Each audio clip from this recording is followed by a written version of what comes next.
What's up, everybody? It's been a very, very long time since I've made a video. Because of stuff happening. But this news made me excited enough to fire up the old video recording software and make a quick video kind of showing you guys, if you haven't seen it already, the Phase 4 first two waves of figures that are coming out. I'm going to kind of key in on the box art changes, what I think about them, and the actual two waves of figures themselves. Everything is going to have a pre-order link in the bottom to either Entertainment Earth or Amazon. If you're an inbox collector, I usually recommend Entertainment Earth just because they do a little bit better job of shipping than Amazon's going to do. You never know what the condition's going to be when Amazon ships to you. That being said, let's dive in. As you can see by this first image here, we've got the entire Rebels crew again. All of them are reissues with the exception of Zeb's new. He's a deluxe figure, so he's like the $30 price point instead of the $21.49.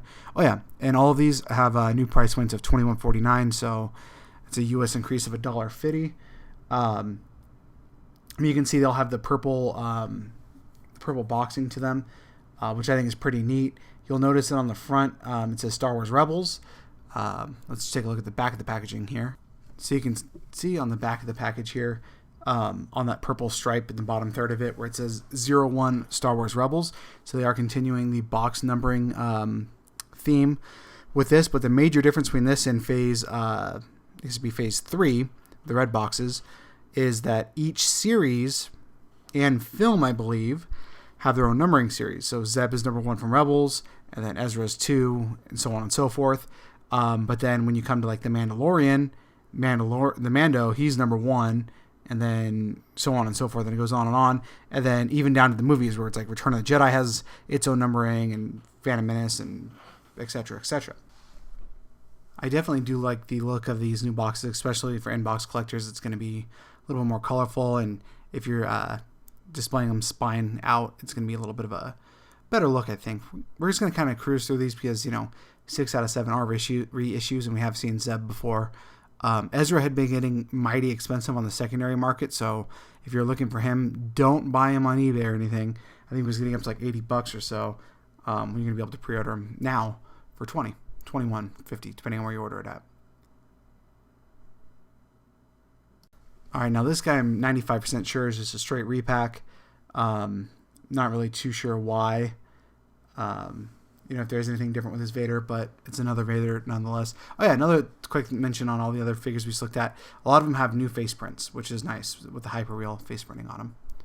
Next up is a figure that we just got in the 40th anniversary wave, which is Luke Snowspeeder, another Empire Strikes Back figure. Another figure maybe has like slightly different markings or something on that is technically from the Mandalorian line, Stormtrooper, but from what I can tell, obviously he's not a remnant trooper, so I would just chalk this one up as a standard Imperial Stormtrooper, but there you go, he is identified as the Mandalorian line. Technically not a repaint, but this is the Beskar armor Mando, which pretty much is, a repaint just because of different armor pieces, but a very cool figure that we always wanted nonetheless. Alright, and I kind of saved my favorite 3 figures for this new launch for the end here. Admiral Akbar, always a fan favorite. I'm 99% sure we already had an Akbar in the Black Series, but I can't remember, to be completely sure. It's probably sitting right behind me, but I don't remember, and I'm buying it again. What I'm deeming to be the second coolest figure in this is the Kamino Clone Wars Trooper, Clone Trooper from the Clone Wars. It's a lot of clone stuff going on there. Very good looking figure, and it is technically Clone Wars line, which is obviously a fan favorite. I feel like I have been waiting for Black Series Ewoks I literally have been waiting for like almost a decade. Teebo is a really, really great starting point. Should have been Wicket, but whatever. I'm just really happy to see that we're finally getting Ewoks. I think we should at least get all the ones that were represented in the vintage line eventually, but hey, this is a good starting point. This one looks solid, and I am definitely ordering him.